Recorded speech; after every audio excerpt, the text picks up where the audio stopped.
My guest today is a New York Times best-selling author, television writer, journalist, and professor.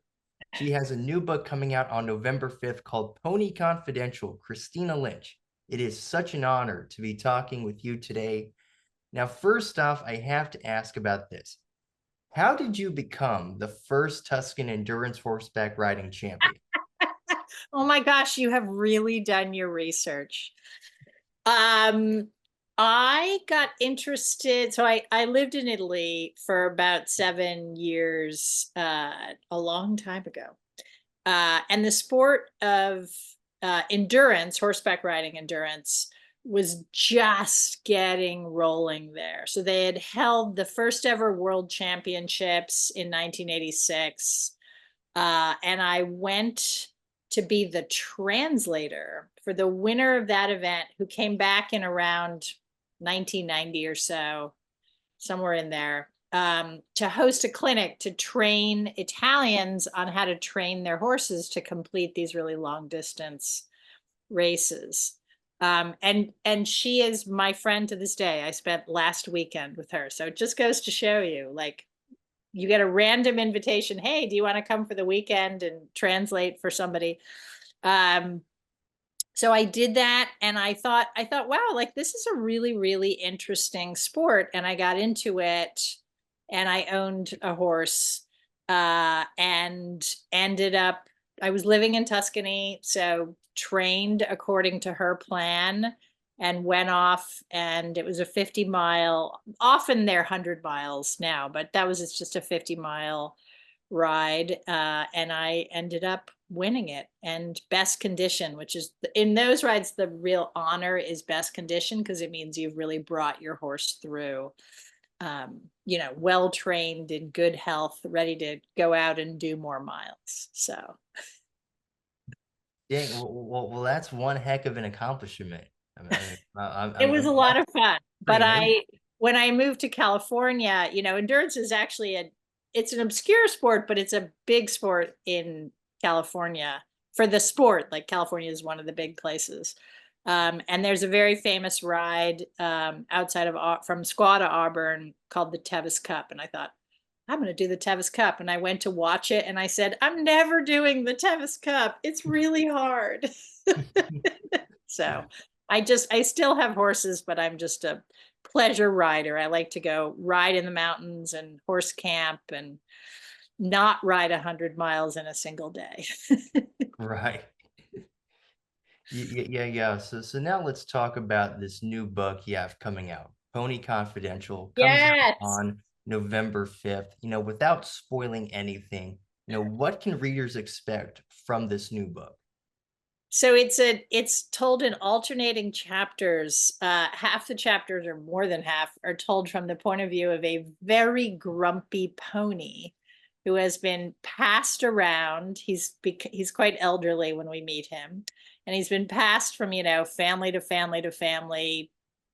Had a million kids on his back, and all he wants is to find the one little girl that it you know the one little girl who he's furious with. So it starts out as a revenge story because she sold him, 25 years before the novel begins. And in the meantime, we meet her. She's, an adult, married with a child of her own. And she's just been accused of a murder that happened 25 years before the story begins. Um, so obviously these two stories are going to intersect, and the pony comes to a change of heart about his feelings for his former owner. So it's a complete, I know it's an insane premise for a book. I'm not worried that somebody else is going to, come out the week before with the same book. Yeah. And so where did the inspiration for this book come from? I am, as I mentioned, a longtime horse owner, and I've always been a huge fan of ponies because horses are very sweet and maybe just a tiny bit less intelligent than ponies. Ponies are very funny. Like, they're always trying to manipulate you, right? They want to, usually it's about food. So they want you to give them a carrot. They want you to let them loose so they can go eat grass.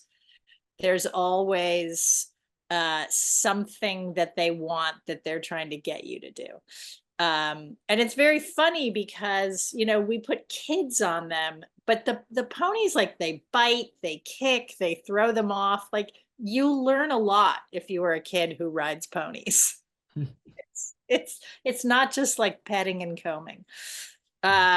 So anyway, I always loved ponies, and during the pandemic, stuck at home, teaching only online, and not able to socialize. So kind of the one thing I could do is go ride. And I have a half Welsh pony who's, large enough for me, an adult, to ride.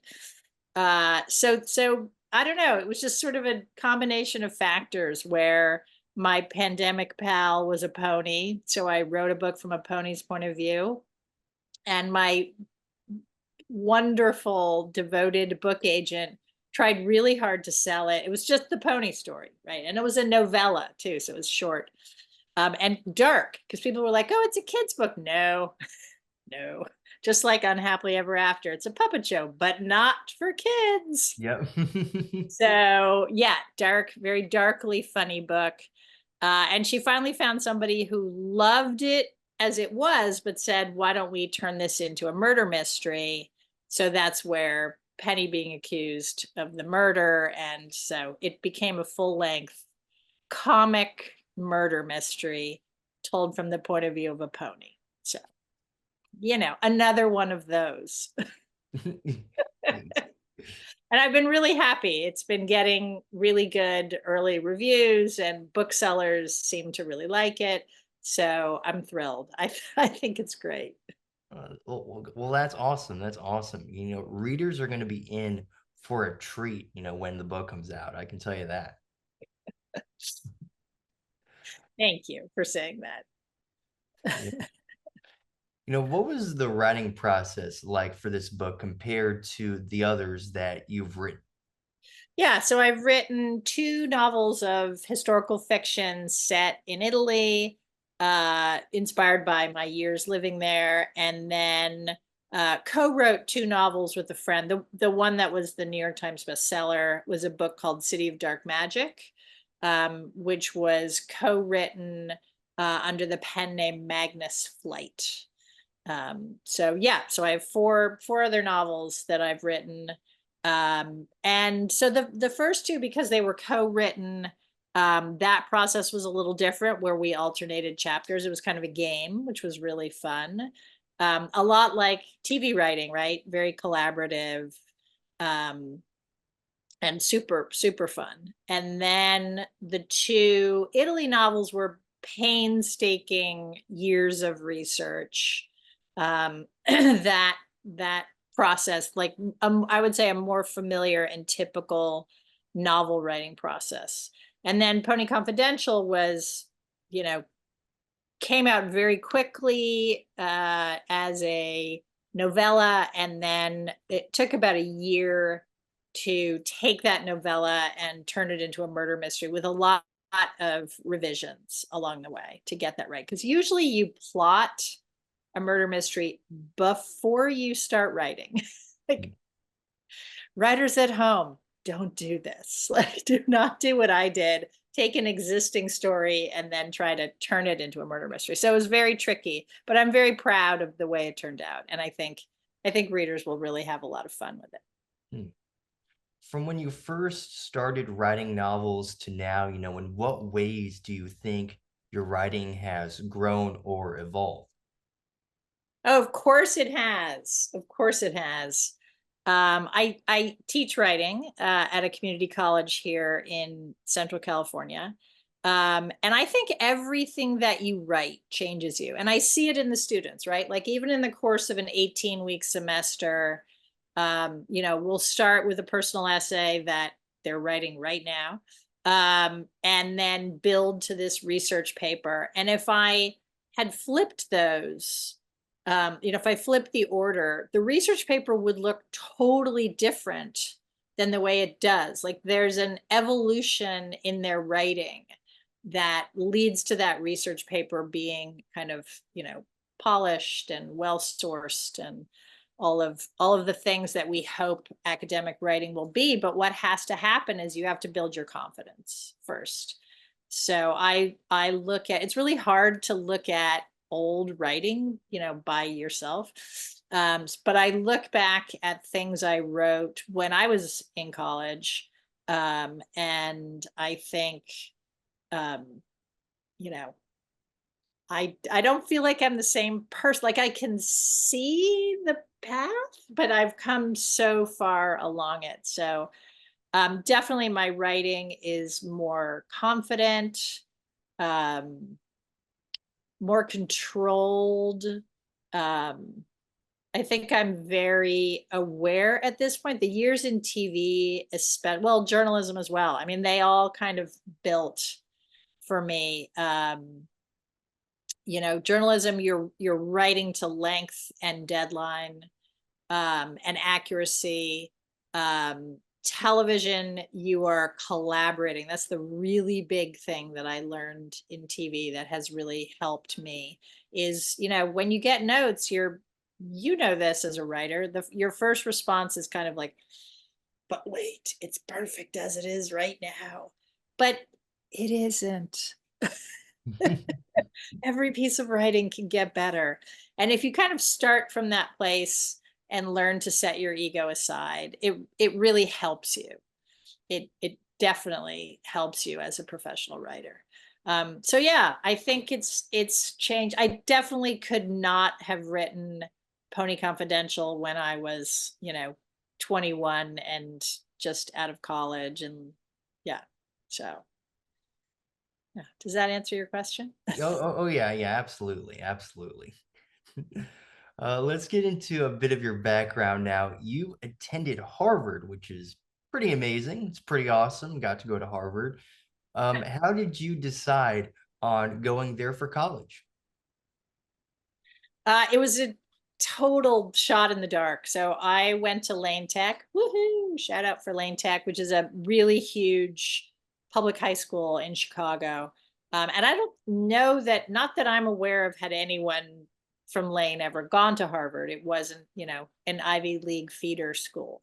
But they had a college night, and a guy from Harvard was sitting at a table with brochures, and I took one, and it was just kind of a lark to apply. And I had done well, in high school and all of that, all of those things. But when that letter arrived, I was in total shock. And my dad walked through the door of the apartment, and I said, Dad, I got into Harvard. And he went, That's so, oh. Like, it was very unexpected.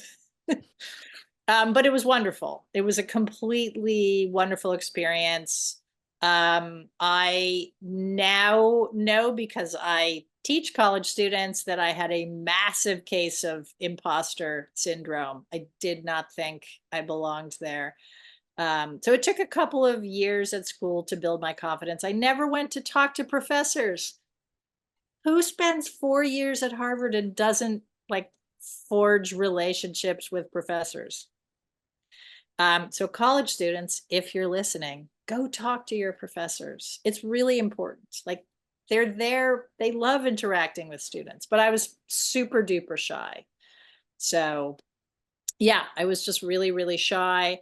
Eventually, I joined the Harvard Lampoon, which really helped me. It helped me in a million different ways. First off, I met the friends who are my friends to this day. Um, I learned so much about the craft of humor writing, which I was already interested in. I always read humor growing up, so I was very interested, in learning how to do that better. And Yeah, I mean, Harvard was an incredible place. When I finished there, I had no desire to stay in academia, though, which was, I don't know, it was interesting. It was the 80s, so like magazines was that was the fun, glamorous thing. If you were a writer, you weren't like a hard journalist, you went off to work for magazines. So, yeah, that's what I did. What are your overall favorite memories from living in Cambridge? Oh, wow. Um, Pinocchio's Pizza. I'm thinking like you're asking me to, this is a long time ago. I think just the atmosphere. Harvard Square, if anybody watching has ever been to Harvard Square was just a giant hole in the ground for the entire 4 years that I was at school. So I arrived and never saw what Harvard Square actually looked like. It was just a vast pit because they were putting in a subway station. So, and when I graduated, that pit was still there. So it was only when I went back for a reunion, like a decade later, I went, "Oh, Harvard Square is actually quite nice." Yeah, I think all the bookstores. I mean, what do you love about college? It's your friends, right? Isn't that the best part of it? Yes, I can definitely say that Yeah, 100%. No, it's having friends, making those connections and those lifelong memories, right? I mean, yeah. that's the stuff that you carry with you forever. Oh, absolutely. Yeah, totally. When's the last time you went back to Harvard to visit? I went to we had the last one that we did was on Zoom. Not a great way to do a reunion, but it was good to see everybody. Um, 10 years ago, I'm gonna say probably about 10 years or so. So I'd like to go. I'd like to go. And yeah, it's a very it's just such a quintessential college campus, right? With Hmm. leafy trees and old buildings and students flinging frisbees around. It's nice. I hope it's still that way. What if I go and it's just, they've knocked down all the buildings and it's a parking lot? I'll be very disappointed. Now, in October of 1987, you arrived in Italy. Like you mentioned, you ended up living there. What would you say are your fondest memories from living in Italy? Oh, lots. I really would encourage anyone to go study abroad if you can during your time in school. If you can go work overseas, I think a lot of people forget, in that rush to find a job as you finish school, undergrad or grad school, you tend to forget international opportunities. But it's such a great moment in your life to do it when you're not married and you don't have kids and you don't own a home. Is the best moment to go take that take that chance on a job somewhere in another country, because I think you learned a lot about yourself and about our culture. Like there's a saying that I used as the epigraph for my book The Italian Party, which came from a State Department official in the 50s, and he said, when you live abroad, you learn more about America than the country that you're living in. So, yeah, it's a great thing to do. And I mean, I had so many wonderful things. I worked for Women's Wear Daily and W, so I got to sit front row at the Armani show and the Versace show, and meet and interview all of the big designers. And I did a lot of travel stories. So I would go, interview someone who lived in a castle. It was a lot of fun. Food, I loved. I did a food story in Bologna where it's just, I mean, I've never eaten so much in my life. Um, then I moved to a country inn about halfway between Florence and Siena. And again, like these things that you can do in your 20s, like somebody says, hey, do you want to come work at this inn? Sure. No, that would not happen now. Um, yeah, so I was there for almost 4 years, and that's where I got the horse and competed in the endurance rides. I got a chance to go with a bunch of riders who were inaugurating the Ipovia, which is the horse route that starts, it's part of like a hiking, it's a multi-use trail that runs through the entire length of Tuscany. And since then, I was there in June, and I discovered that they've tied it into this whole network of other trails. So you can basically hike the entire length of Italy, which I did not do. I sat around and drank wine. But in theory, one could go hike or bike ride or horse ride a huge distance through spectacularly beautiful, beautiful landscape. So yeah, lots of amazing memories. And for me, it was really life changing. I came from Chicago. You know, the the idea of a culture where community, you know, in the US, we're so focused on individualism, which is great. You know, we're ambitious, we push ourselves to succeed. But the Italian culture is so much more deeply rooted in a sense of community. And that was great. It was great for me. And, you know, not the idea of happiness, not tied to how much money you earn. Um, but, you know, you can find joy in life in many ways. So, you know, all the touchy feely things. So it was probably the most transformative. Moving to Italy was the most transformative thing in my life. It's really cool that you were able to get that exposure to a new culture. Yeah. I was very lucky. Was very lucky. But if somebody says to you, would you like a job in Italy? There's only one answer. Go, do it, do it. It doesn't matter what you have to give up. Go work in Italy. Mhm. In what ways would you say that your time in Italy has impacted you as a person? I think in the ways that I said, it's in um, how I define success, how I keep myself happy. I know that inviting friends over for dinner and cooking and opening a bottle of wine is an instant way to make myself happy.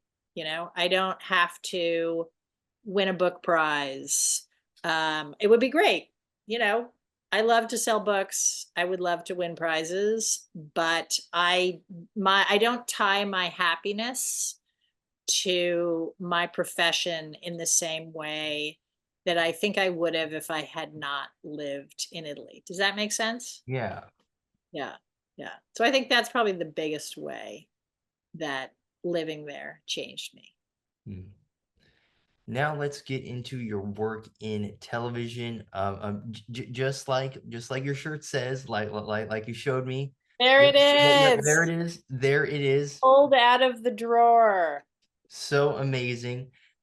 You were a writer, producer, and story editor on the WB sitcom Unhappily Ever After.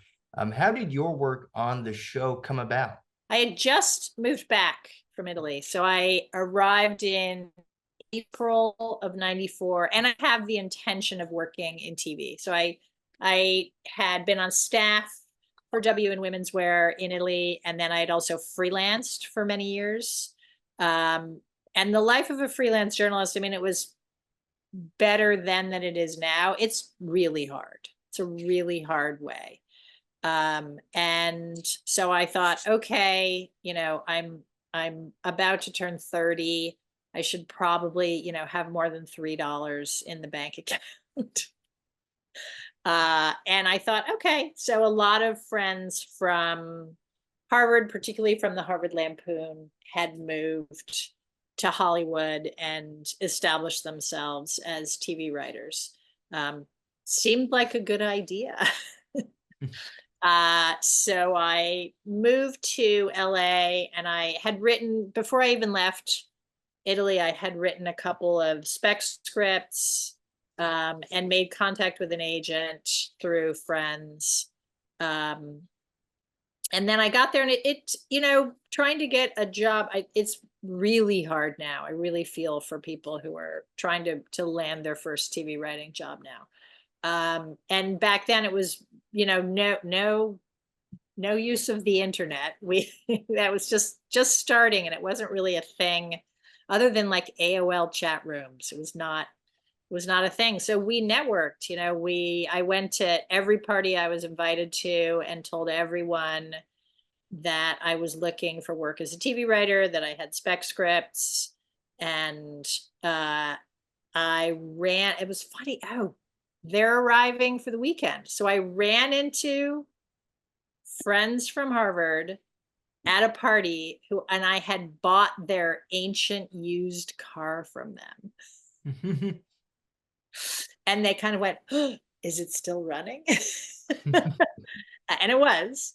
And they told me that the WB was going to be launched. And I was like, what do you mean a new network?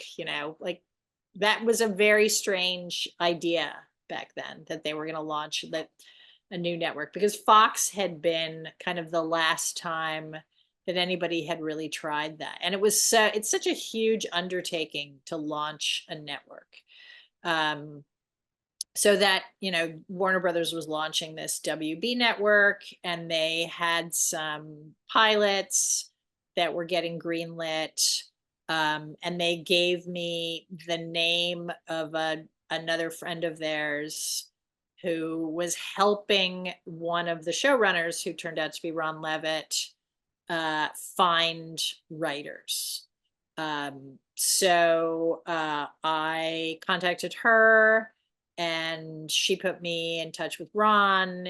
I sent and I didn't even have an agent at this point.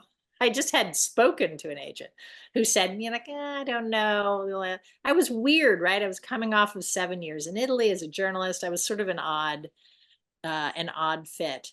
But I went to meet with Ron, and I was still in Milan mode, right? So I had my like Armani blazer and my very stylish handbag, and it's not in LA style clothing.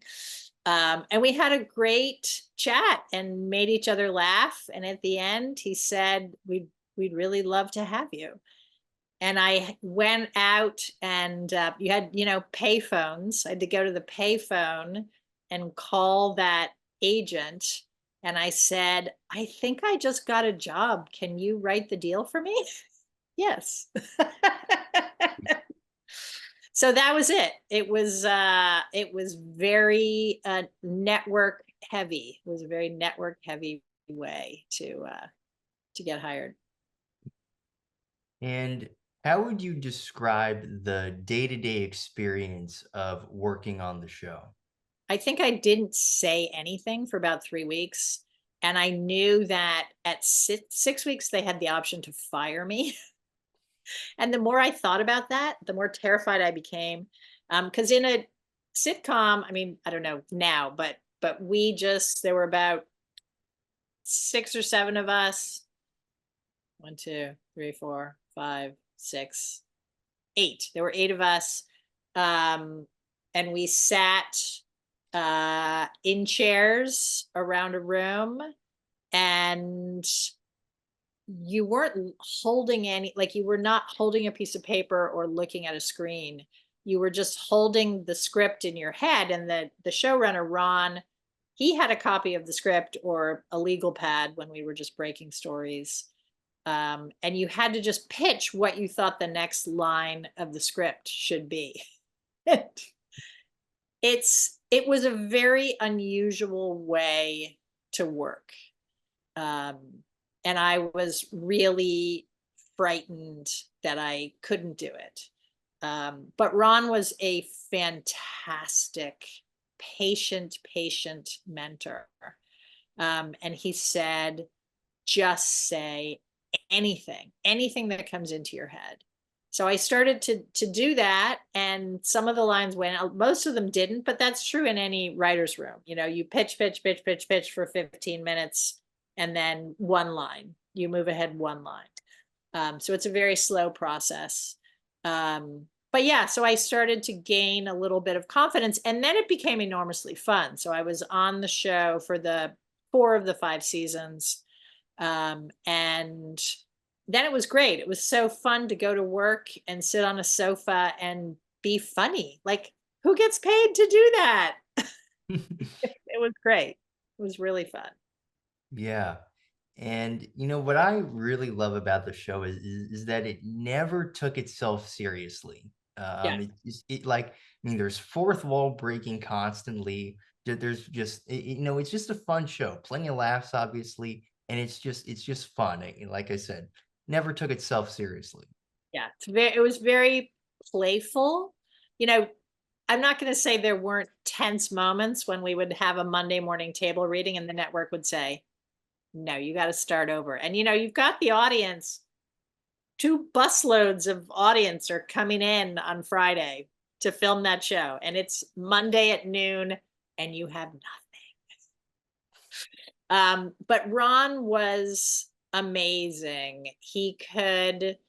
Um, he could start over. He could take a note and re-envision something. He could build on one encounter that he had at a store, and build a whole episode out of that. So he was just I miss him. He was a very remarkable storyteller, and I learned so much just watching how, as you're noticing, how creative and playful and willing to break the rules. So yeah, it was great.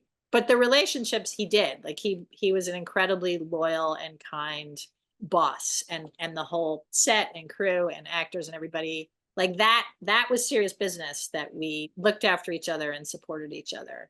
But everything else was up for grabs. Mm.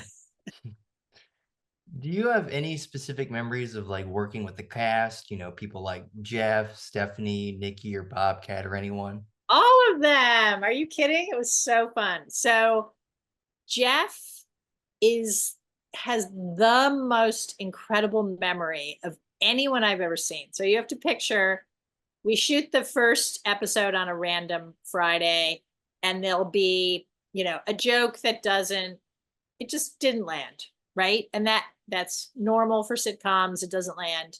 So you do a rewrite. I mean, if we weren't as diligent as we were, you could say, well, it'll fly with the second audience. But we never did that. We would either stand on set or go back to the room, and you have, like an hour in between shows, very short amount of time. And we would write, let's say, like a new monologue for Jeff. And it might be 2 pages of monologue. And he would be on set, look at it, nod, read it, and then we'd say, let's rehearse. He knew it perfectly. Like, he wouldn't miss a single word. Like, the most remarkable memory, and also the absolutely nicest man. Like, so great. And everybody, I can't say, I know it's boring. You want me to maybe dish, but there's no dish to dish. Like, everybody was really great. Nikki was 15 when we started. And just, it was her first big role that she landed, and just such a trooper, like, really a pro, for such a young person. Um, and comic bravery. You'd think, like, oh, I don't really want to, like, she never said, I don't want to do that. She was just she trusted the comic vision, and was amazing. Um, Bobcat, I mean, I think people have an idea of him as one thing, but Bobcat is the nicest, most supportive person. So I have a good Bobcat story for you, which is I was still, I told you I was super shy in college. I was still very socially awkward, and I did not know how to take a compliment. Still struggle with it. But I was on the set, and Bobcat said, "I read your script and I really liked it." And I said, "Oh, it's, everybody worked on it." And he said, "Stop. There is really one way to respond to a compliment. Thank you." He said, "Don't do that thing. Don't undercut it. Don't negate the person, because you're negating them when you say, like, oh, no, it's not such a big deal.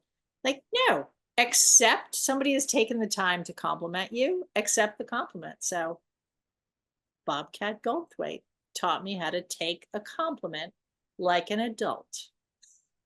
Well, how about that?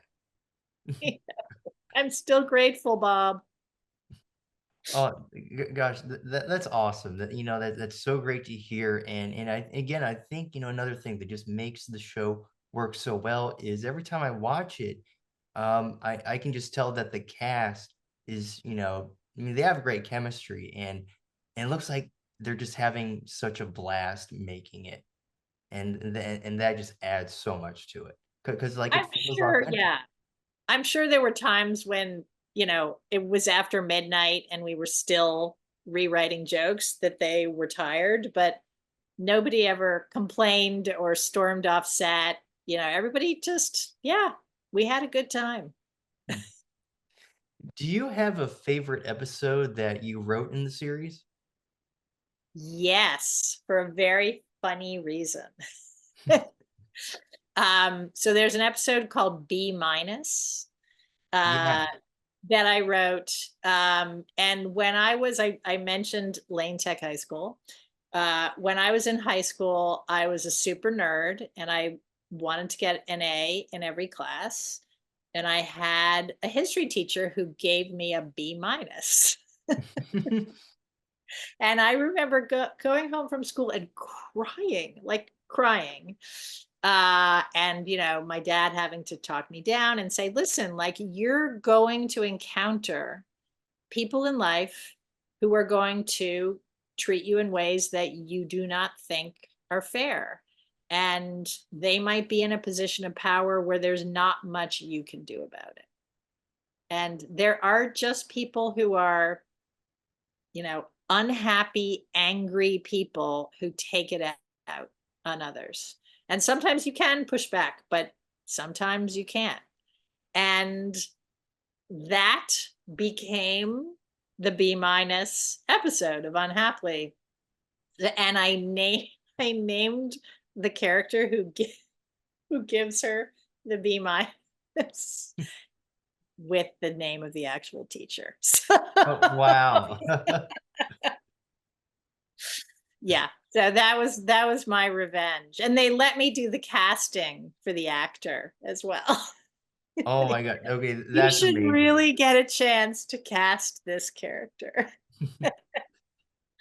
So yeah, it was that kind of fun and kind of generosity of spirit where, hey, if you have this old thing you want to work out and make us all laugh in the process, let's do it.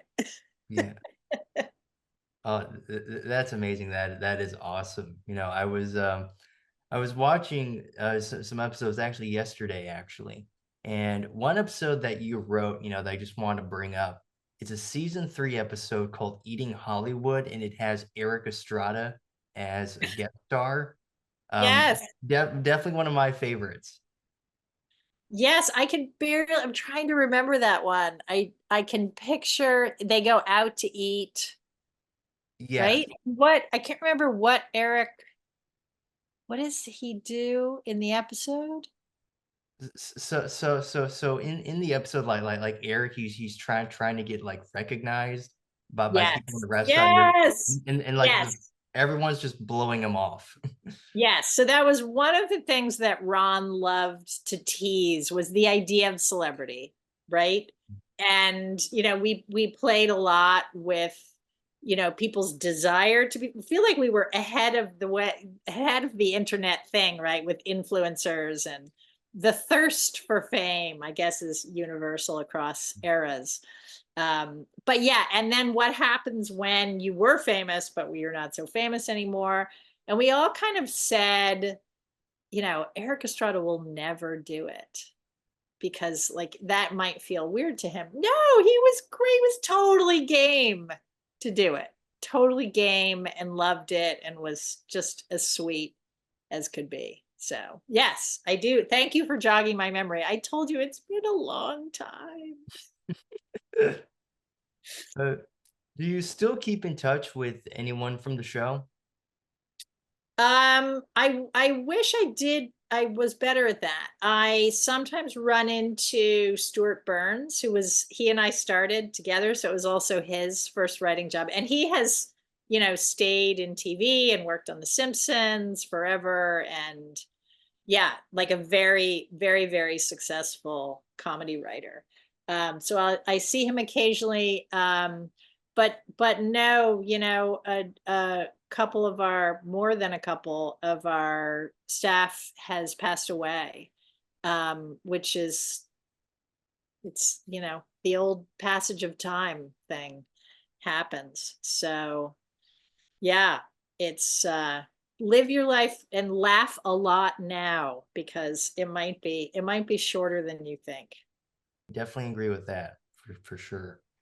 Now, what's interesting is that Unhappily was not the last Ron Levitt created sitcom on the WB that you worked on, because you It's later true. worked on The Help. I did it. That was a really short show. It was fun. It was a lot of fun. But I think we did like 6 episodes. It was kind of a little blip on the radar. And just not, TV was going through a transition. It was a really funny show and a great premise. Downton Abbey. Yes. So absolutely nothing wrong with the premise, but sometimes the timing is just off, right? Like you're ahead of the zeitgeist or just behind it. And I don't know. I don't know why that show, it wasn't the right moment for it. But it was great to be working with Ron again, however briefly. Yes, for sure. Now, correct me if I'm wrong here, but again, I looked at your IMDb. Is it true that you wrote the second Growing Pains reunion movie? Yes. I was expecting you to name. Sometimes things pop up on IMDb that I didn't, and I write into them and say, I didn't write that. I did write that. Yeah, I wrote that with my friend Lauren Segan. I'm trying to remember how that. Oh, we had written um, a TV movie for a producer um, who ended up changing jobs, and the TV movie kind of fell through the cracks. It was an animated Noah's Ark that was very funny. It was told from the point of view of the animals, so it was this very, very funny project that we were hired to write and had turned out really well. And then, as things do in Hollywood, someone changed jobs and the project fell apart. Um, but because that producer loved our work on that, when this thing came up, something else had fallen apart for them. They had a time slot, and they knew that the first Growing Pains reunion movie had done amazing, unexpectedly amazing ratings for them. And they knew that we were like a fast, funny writing team. So he called us up and said, "Hey, do you know the show?" And of course, the answer is always yes, even if you don't. Of course. And okay, great. Can you write a reunion movie for it in like 3 weeks? Like, okay. So we had to, there was no, YouTube. So we had to get video cassettes. So they sent us video cassettes of all of the whole, like all the seasons of the show. Because in order to write the reunion episode, you have to know the show really well, right? So we had to watch all of the episodes, and also the first reunion movie, and then come up with a coherent story, which we did, and it turned out to be super fun. So yeah, a fun, quick turnaround project. So again, relationships, when you, um speaking to students out there, half of the game of getting hired and rehired is, showing up, being fun to work with, and being on time. And it's amazing if you do those things. And of course, you have to also produce good work. But you can produce really good work and be really unpleasant to work with and not get hired.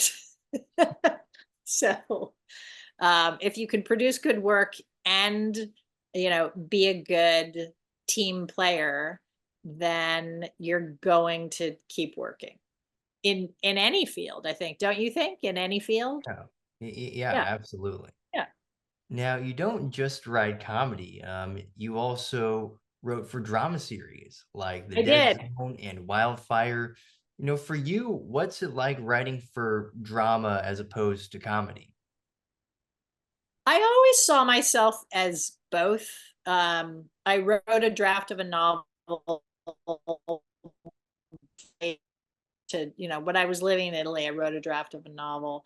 And I always saw my work as, hitting both of those notes, and I hope everything in between, right? From drama to comedy, because that's life, right? Like, we don't live, well, I hope some people are unfortunately living in just drama. But we know that comedy alleviates pain, right? And it pokes fun at power, and it just helps us get through life a little more easily. So I really see, anything that I write, I want to contain all of those tonal notes. So, switching the main focus of the series that I was working on from comedy to drama wasn't a huge shift for me. I love story. I love plotting stories. Working on the Dead Zone was a great experience, because that show, I thought about that show when I was plotting the murder story for Pony Confidential. So that show was very, very carefully plotted. So that was a lot of fun. And then Wildfire, horses, horses. So yeah, that was a nice, easy to, like, write about a girl named Chris who lives on a horse farm. Like, okay, I can do that. Oh, yeah. When you're writing that, I mean, I'm sure that's just like, that's easy. It's second nature. Yeah, I mean, plotting a TV show and then seeing it through to the finished product, there's always bumps along the way. One of the interesting things about writing for TV, and I'm also speaking for, broadcast, where you are working within ad spaces, right? So you have a certain number of minutes before your first ad block, and then you have a certain number of minutes. And so think about, you have to tell a story using, you're paying those actors. And believe me, if the studio's paying those actors, they want to see them on screen. So you have to write stories that use all of your principal actors. Depending on the budget for the series, sometimes you can have some extras for that week, but sometimes you can't afford it. You've already blown through your extras budget. And then you've got sets. So you have to work within set budgets. Um, and I never even, almost never got to do any kind of effects. Like you have this number of characters who have to have this kind of dramatic thing happen in this number of pages. So it's really fun. It's a puzzle. I say it's more like, building a crossword puzzle than it is free writing, right? So TV writing is a very constructed thing. And in that way, it's amazing training as a writer. So yeah, just sort of an interesting aspect. If anyone watching is interested in writing for television, I would say that's something that you should know. And of course, like writing for the stream, I have not written anything for streaming, but they have much looser, like you can have a 42-minute episode and then a 22-minute episode, which 23 minutes. That's what we had. 23 or 43.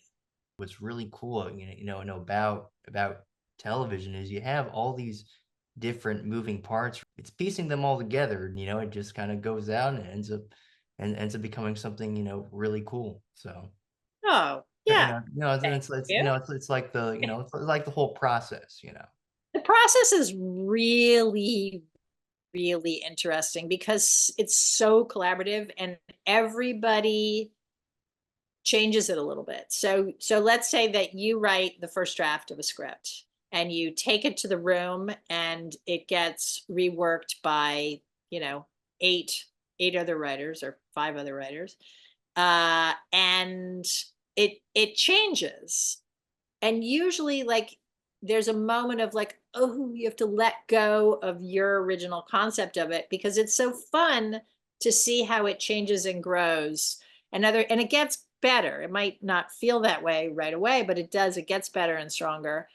And then the actors and the director get a hold of it, and it once again, goes through changes and things shift in ways that they're still saying the words that you wrote on the page, but they're bringing a layer of meaning to them that you didn't even foresee when you wrote the scene.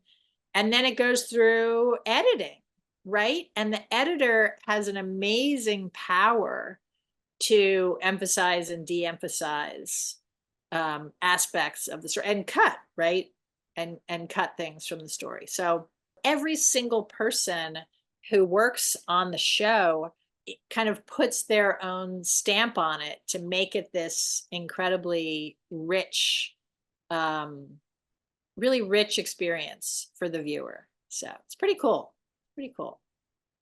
Yeah, and like I mentioned earlier, on Unhappily, you weren't just writing. I mean, you were producing, Yeah. you were a story editor, so you were Yeah. doing a couple different things.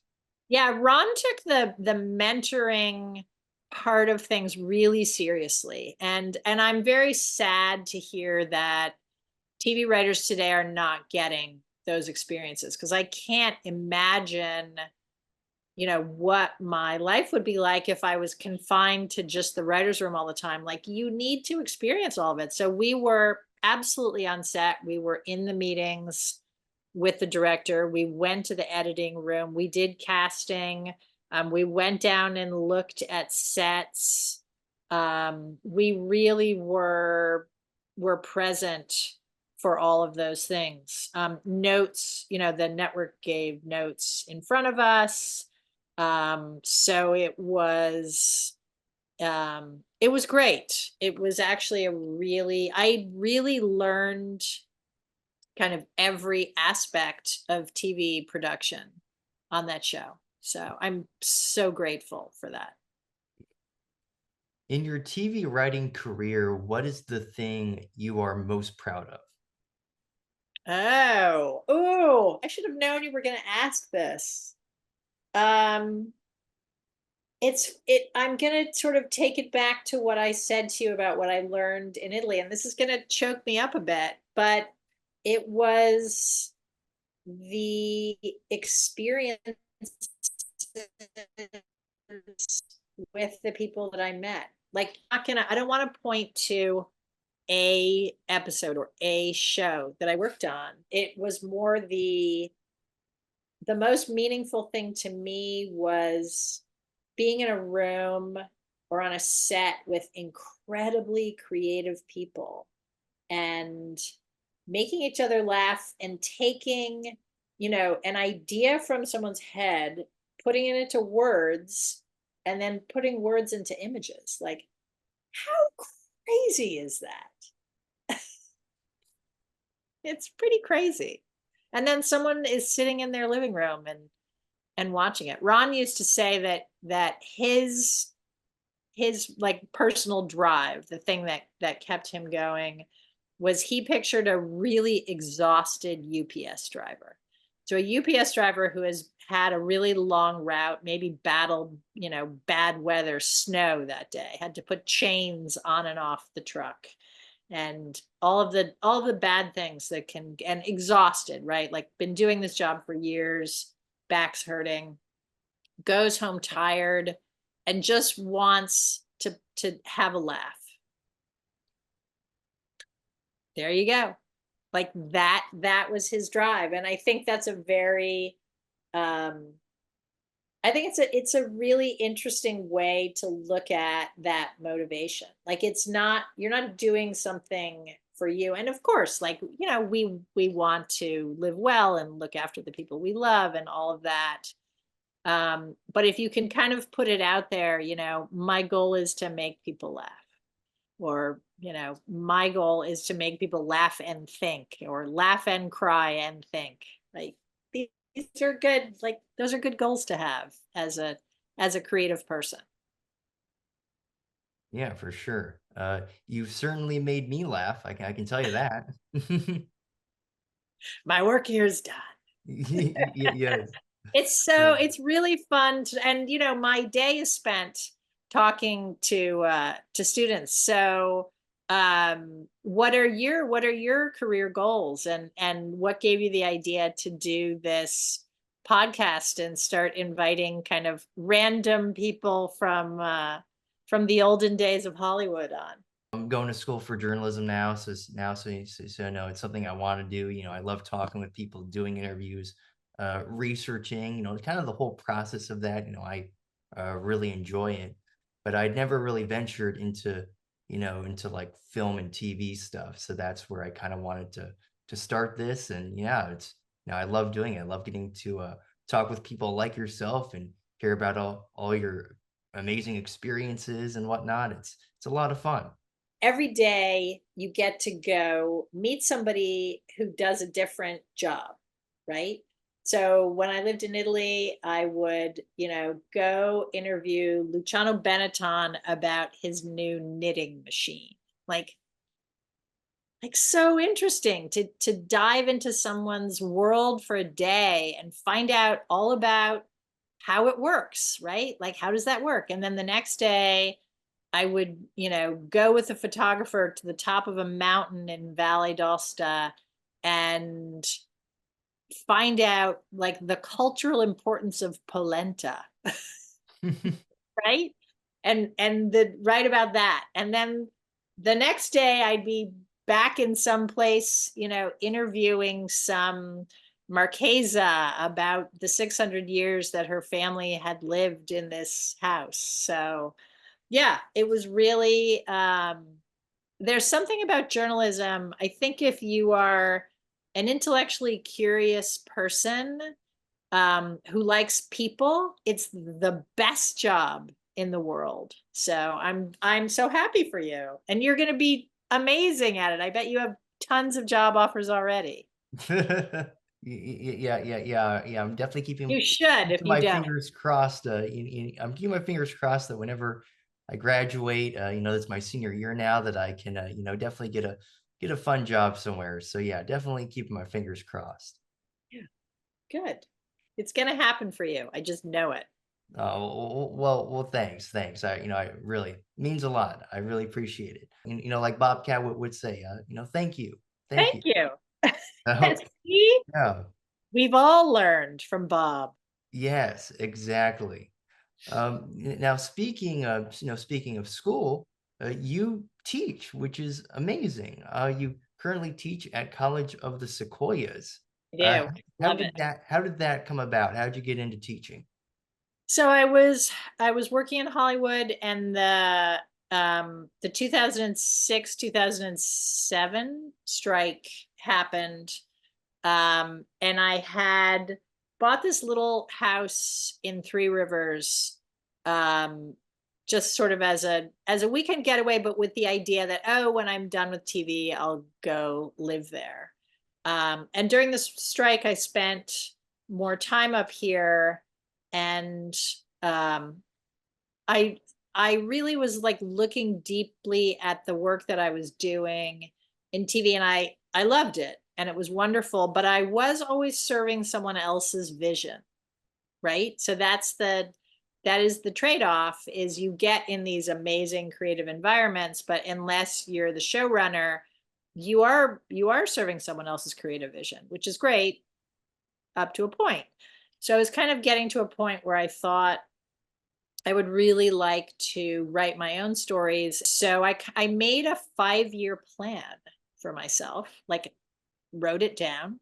5-year plan was, so it started with, what job could I do where I could live here?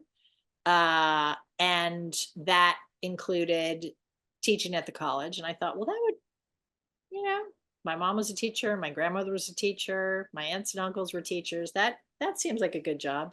But I didn't have the master's degree. So to teach at a California community college, you have to have a master's.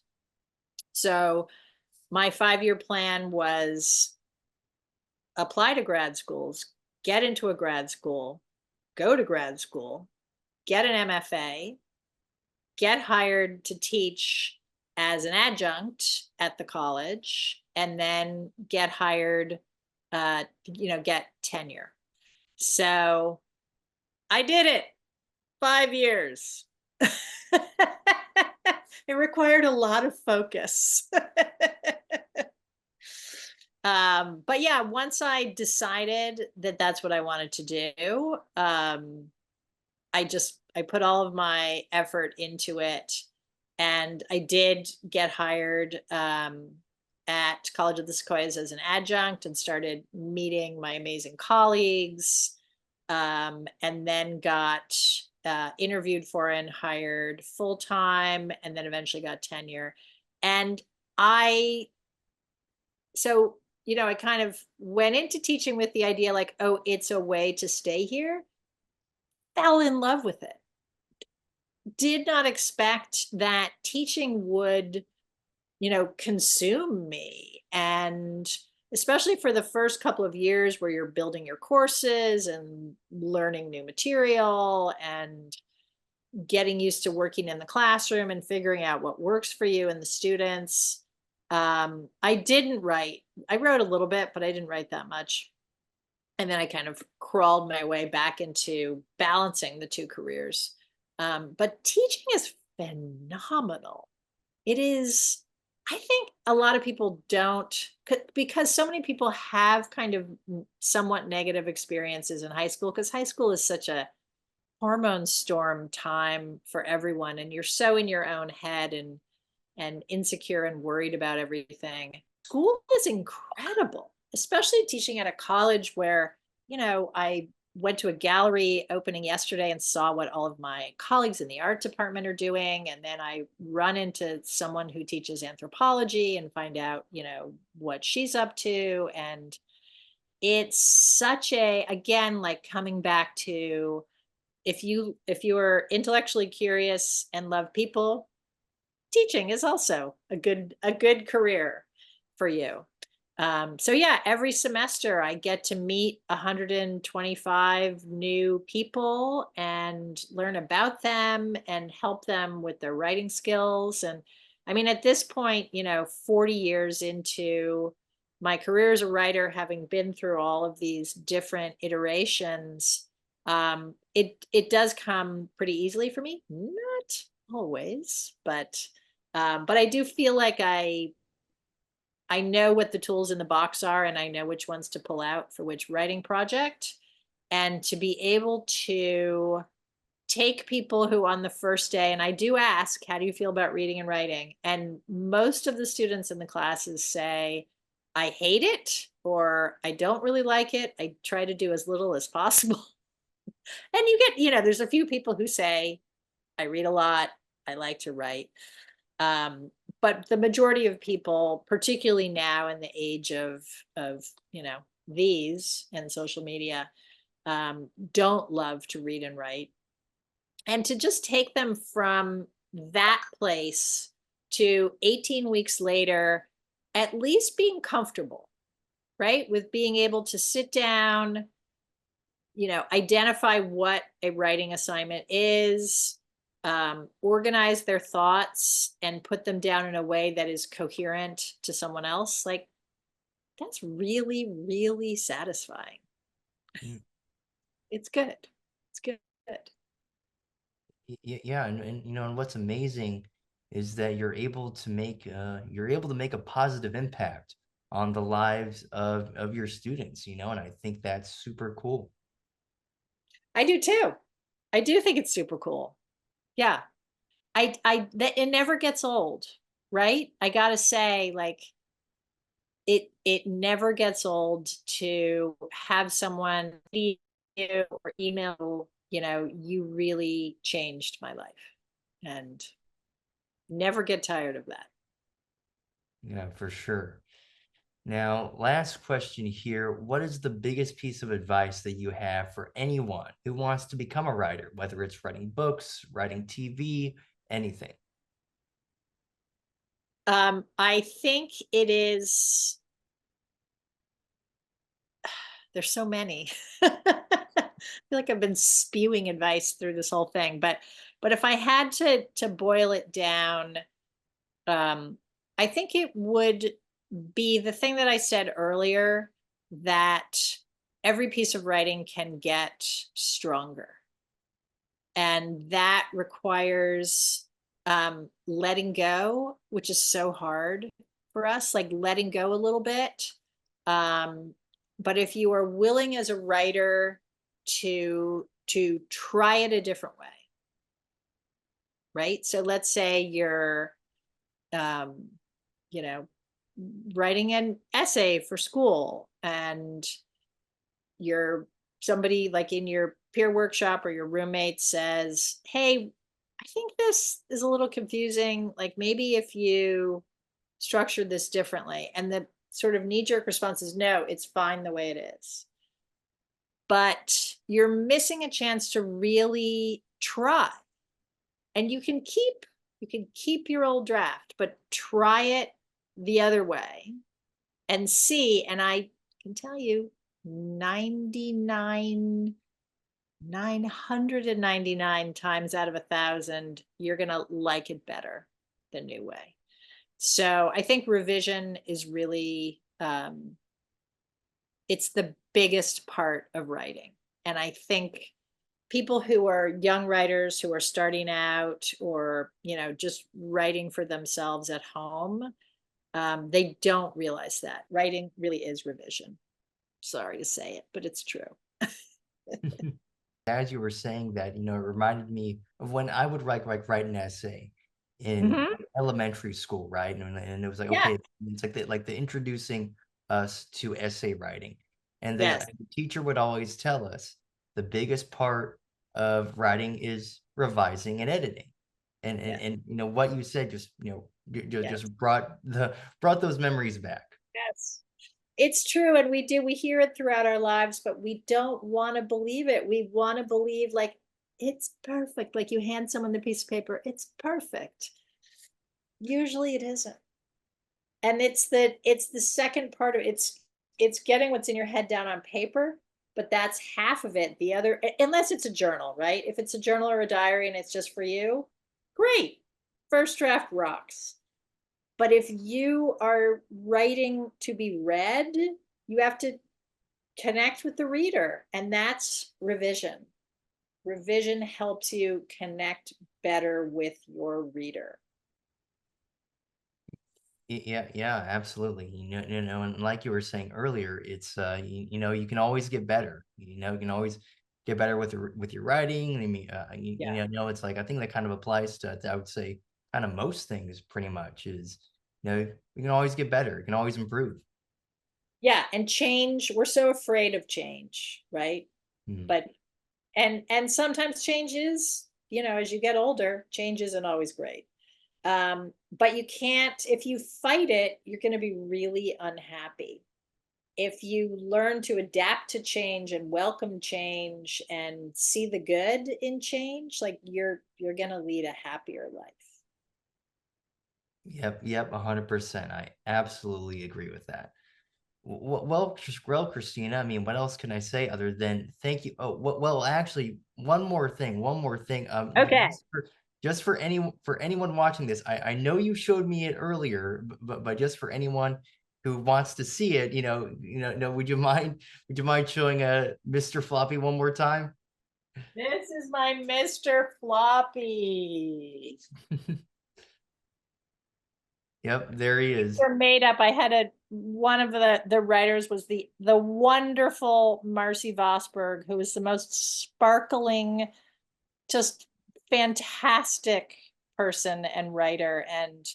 And we lost her to breast cancer, but she was the one who had these made up for us. So this one's for you, Marcy. We miss you. Mwah. At least in my opinion, that right there is one of the greatest pieces of 90s TV memorabilia ever. Well, Yeah. I think I have one more in the closet. So Yeah, yeah, yeah, yeah, yeah. still in its Uh, original packaging if you really want it. wow, wow, wow. Really, in the packaging. I do. I don't want to promise, but I'll look. I will look and let you know. A sure thing. Yeah, absolutely. For sure. It's been so much fun to talk to you. Yeah, yeah. I can say the same here, Christina. I mean, getting to talk with you about your experiences, know the great advice you have. Everything from being an author to writing for TV, being a great professor. I mean, this has been definitely one of my favorite Had interviews a I've lot of done. careers. You've done a lot. You've accomplished a lot. Thank you. Yeah, I mean, you have. I'm just gonna be honest. You have lived one heck of a life. I hope so. That was the goal. Yeah, absolutely. Yeah, it's been amazing getting to talk with you, Christina, and just thank you so much for giving me some of your time today. Truly, thank you so much. It was my pleasure.